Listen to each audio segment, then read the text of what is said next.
하나님의 평화가 여러분과 함께하기를 주의 이름으로 축복합니다. 오늘 우리에게 주시는 하나님의 말씀은 마태복음 20장 1절부터 8절 말씀까지입니다.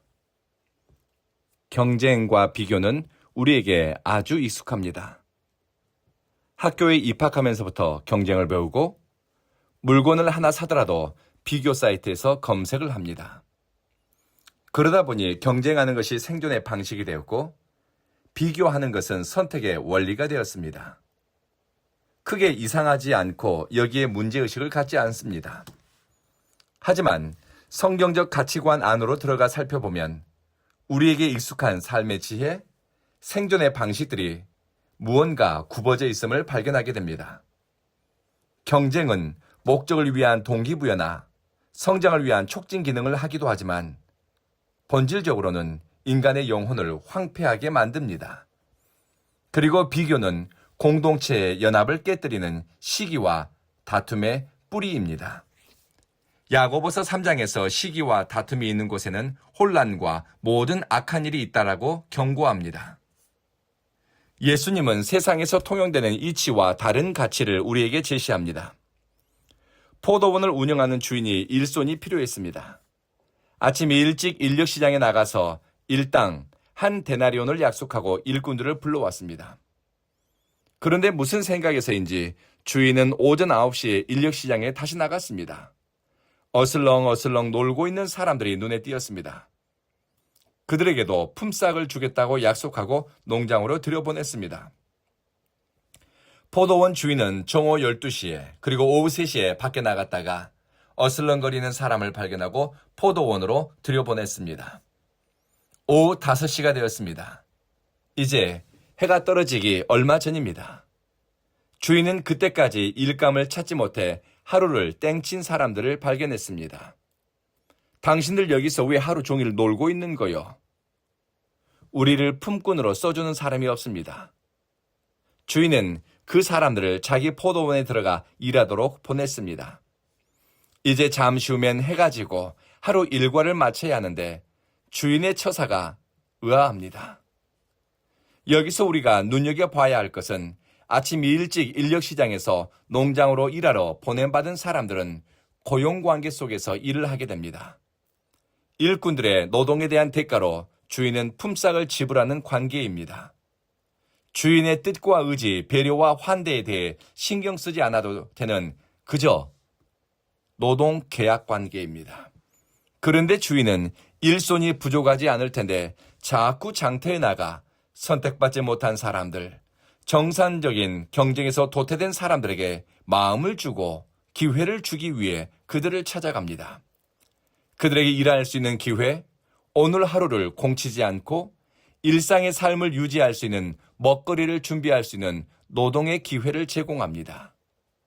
주인의 뜻과 배려에는 사람을 향한 존중이 있습니다.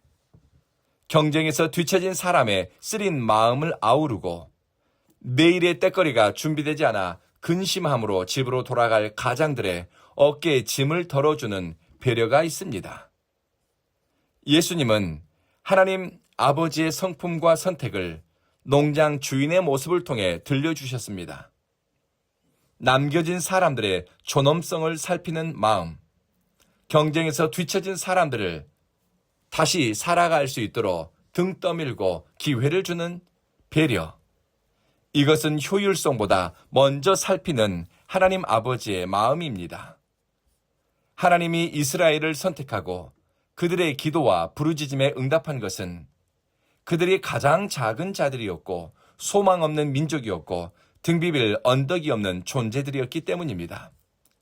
성공과 성취, 크고 강력함을 통해서만 하나님의 영광을 드러내야 한다면 하나님은 애굽을 선택해야겠지요.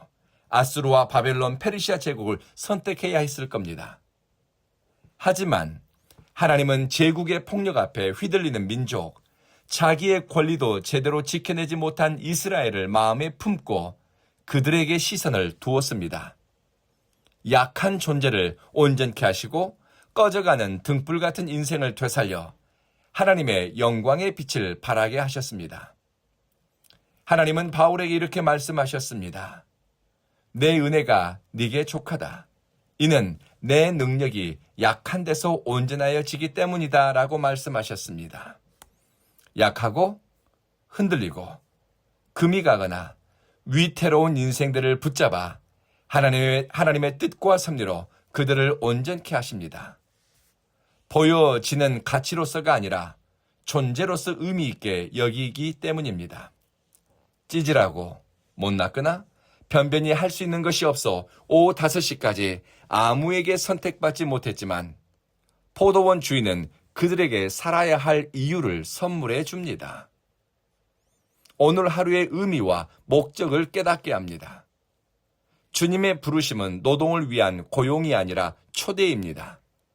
주님께 고용된 일꾼이라 여기는 사람은 일꾼의 의식을 가지고 일할 것입니다.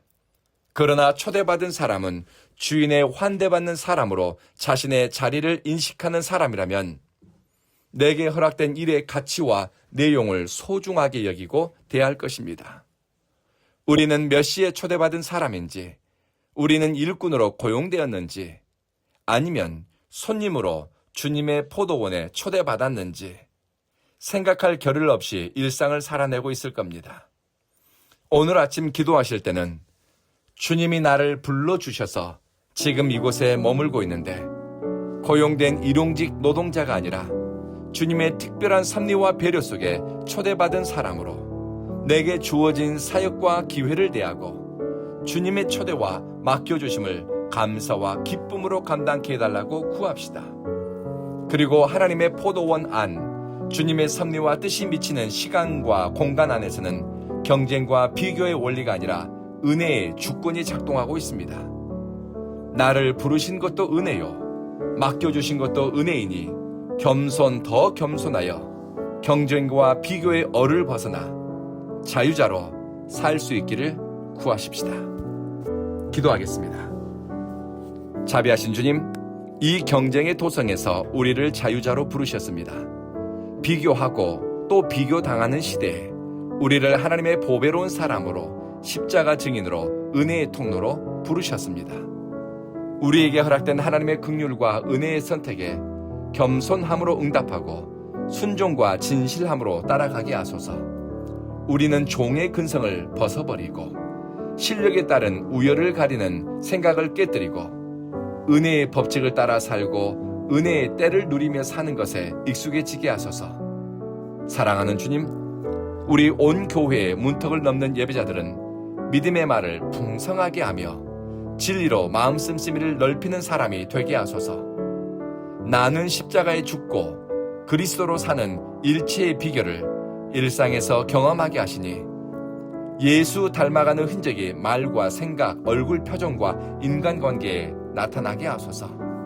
오는 주일 성령님, 예배의 진심인 성도들을 이곳에 불러 모아주시고 우리는 이곳에서 새 예루살렘 성도들처럼 거룩하다, 거룩하다, 거룩하다 하나님의 거룩하심과 인자하심을 찬양하고 진심으로 경배하게 하소서. 우리 가운데 몸이 아프고 마음이 아픈 사람은 고치시고 회복시켜 주십시오. 사업의 기회를 찾고 일터의 풍성한 열매를 구하는 이들에게는 형통함을 주시고 선택과 그 걸음을 인도해 주십시오. 주여, 우리에게 자비를 베푸소서. 예수님 이름으로 기도합니다. 아멘.